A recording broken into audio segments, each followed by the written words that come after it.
Тема иллюминативизм, также мудрость восходящего света, философия озарения или ишракизм.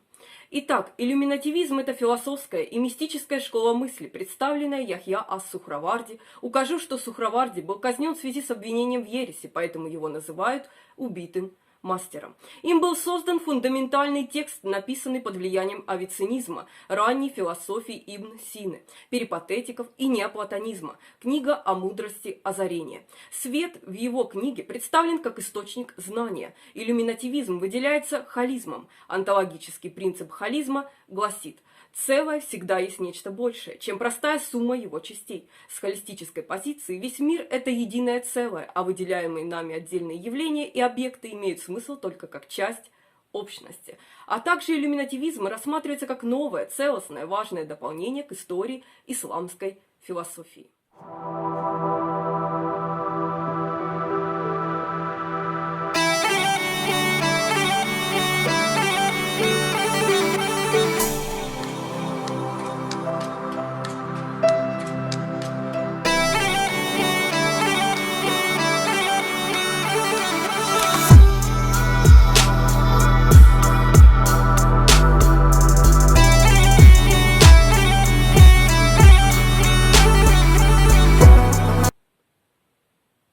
Ближневосточный поход монголов включал в себя осаду Багдада и разрушение Дома мудрости или Байт-аль-Хикма. Это фактически положило конец Золотому веку ислама в 1258 году. Но это также проложило путь к новым философским открытиям. Таким примером является труд философа Абуль-Баракат аль-Багдади, книга о том, что было установлено путем личных размышлений.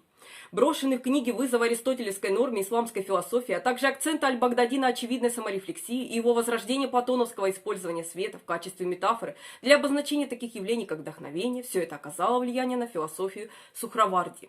Философ и логик Саваджи еще больше вдохновил Сухраварди своими основополагающими работами по математике и творческим подходам к реконструкции органона Аристотеля. Логика Саваджи, состоящая из двух частей, основанная на пояснительных предложениях и теории доказательств, послужила прототипом для собственных правил мышления Сухраварди.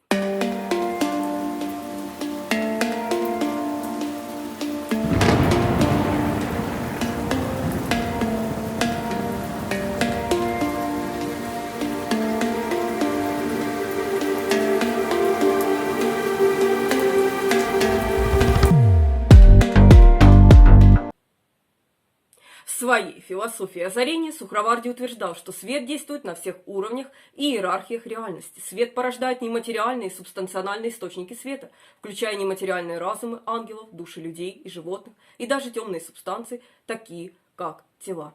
Метафизика Сухраварди основана на двух принципах. Первый – это форма принципа достаточного основания. Поясняю, закон достаточного основания – принцип, согласно которому каждое осмысленное выражение, понятие, суждение – может считаться достоверным только в том случае, если оно было доказано, то есть были приведены достаточные основания, в силу которых его можно считать истинным. Второй принцип – это принцип Аристотеля о том, что актуальная бесконечность невозможна. По Аристотелю бесконечность оказывается противоположной тому, что о ней говорят. Бесконечным является не то, что не имеет ничего за собой, а то, что всегда имеет что-то за собой. Вера в существование бесконечного проистекает в основном из 5 соображений: из природы времени, ибо оно бесконечно, из деления величин, ибо математики также пользуются понятием бесконечного. Если возникновение и исчезновение не отменяют друг друга, то только потому, что то, из чего возникают вещи, бесконечно. Ведь ограниченное всегда находит свой предел в чем-то, так что не должно быть предела. И самое главное, причина, которая как нельзя лучше подходит и представляет трудность, которую ощущает каждый, не только число, но и математические величины и то, что находится за пределами неба, должно быть бесконечным, потому что все это никогда не иссякает в нашей мысли. Аристотель утверждал, что актуальная бесконечность невозможна, потому что если бы она была возможна, то нечто достигло бы бесконечной величины и было бы больше небес.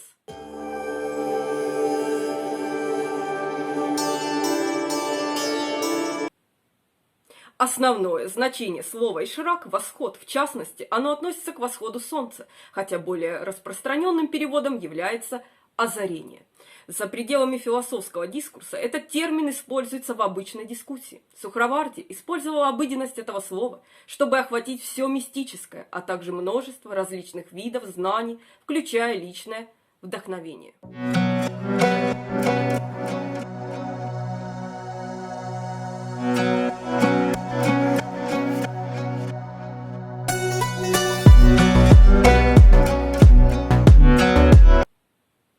В самом своем основании, так как мир по Сухраварди несет свет, таким образом свет Нур – это единственная реальность, поскольку свет никак не различен, он беспределен, ему нельзя положить никакой предел, а значит никак нельзя определить, следовательно, свет не есть вещь. Свет есть абсолютная, неопределенная ничем реальность. Далее Сухраварди для того, чтобы обойти понятие определенности, использует понятие абсолютной действенности света. Сухраварди в своей философской концепции приближается к традиционной модели мироустроения. От света светов исходит первый свет или приближенный свет. Так этот приближенный свет становится уже и тем, что светит, и тем, что освещается, светом светов. Это освещенность и есть озарение. Каждый последующий свет озарен вышестоящим светом, тем самым формируется последовательность светов, образующих мир. Свет, освещенный другим светом, отбрасывает тень, зил. Но тень зил не представляет собой нечто, а лишь является ослаблением света. Тем самым свет и тень не есть противоположности, но вместе с тем они формируют между собой преграду, барзах, которая является аналогом традиционного тела философии озарения.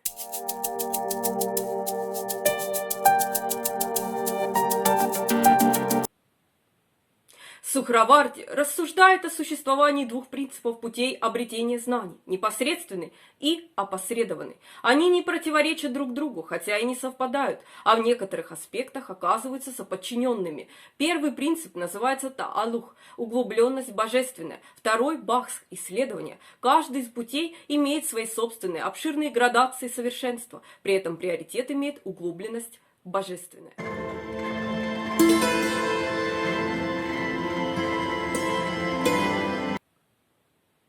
Сухраварди попытался по-новому взглянуть на вопросы, подобные вопросам бытия. Он вдохнул новую жизнь в философию после Авиценны. По словам Джона Уолбриджа, критику Сухраварди философии перипатетиков можно считать важным, поворотным моментом. Хотя Сухраварди сначала был инициатором перипатетической философии, позже он стал платоником, получив мистический опыт. Он также считается одним из тех, кто возродил древнюю мудрость в Персии благодаря своей философии озарения. Его последователи пытались продолжить путь своего учителя. Сухраварди проводил различия между двумя подходами философии озарения. Один подход является дискурсивным, а другой – интуитивным.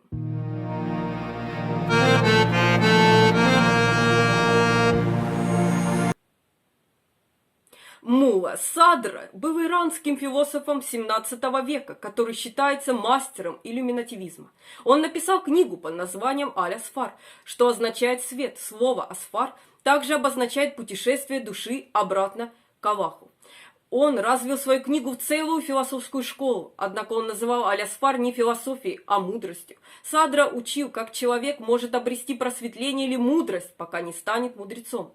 Аль-Асфар по сей день является активной частью исламской философии. Аль-Асфар книга была выразителем всего философского мировоззрения Муллы Садры. Мулла Садра в конечном итоге стал самым выдающимся учителем в одной религиозной школе. Его философия до сих пор преподается во всем Исламском Востоке и в Южной Азии. Аль-Асфар – это книга Муллы Садры, в которой он объясняет свой взгляд на иллюминативизм. Он рассматривает проблемы, начиная с набросков перипатетиков. Этот аристотелевский стиль преподавания напоминает философа Авиценну. Мулла Садра часто ссылается на Коран, когда речь заходит о философских проблемах. Он даже цитирует стихи из Корана, объясняя философию. Он писал толкование Корана. В Аль-Асфаре вы отправляетесь в путешествие, чтобы обрести мудрость. Мулла Садра использовал философию как комплекс духовных упражнений, чтобы стать мудрее. В конце концов, по мере того, как вы идете по жизни, вы продолжаете приобретать все больше знаний, пока не станете мудрецом. Главное не упустить. Основная цель – приблизиться к Божественному, быть ближе к Богу.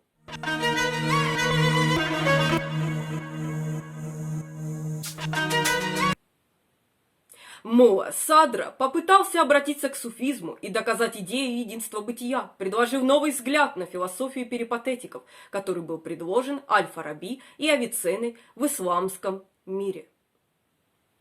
Мула Садра описал 4 путешествия. Первое – путешествие от творения к истине или Творцу. Второе – путешествие от истины к истине. Третье – путешествие, которое связано с первым путешествием. Четвертое – путешествие, которое связано со вторым путешествием. Итак, первое путешествие посвящено онтологии или доктрине бытия. Второе путешествие посвящено субстанции и случайностям.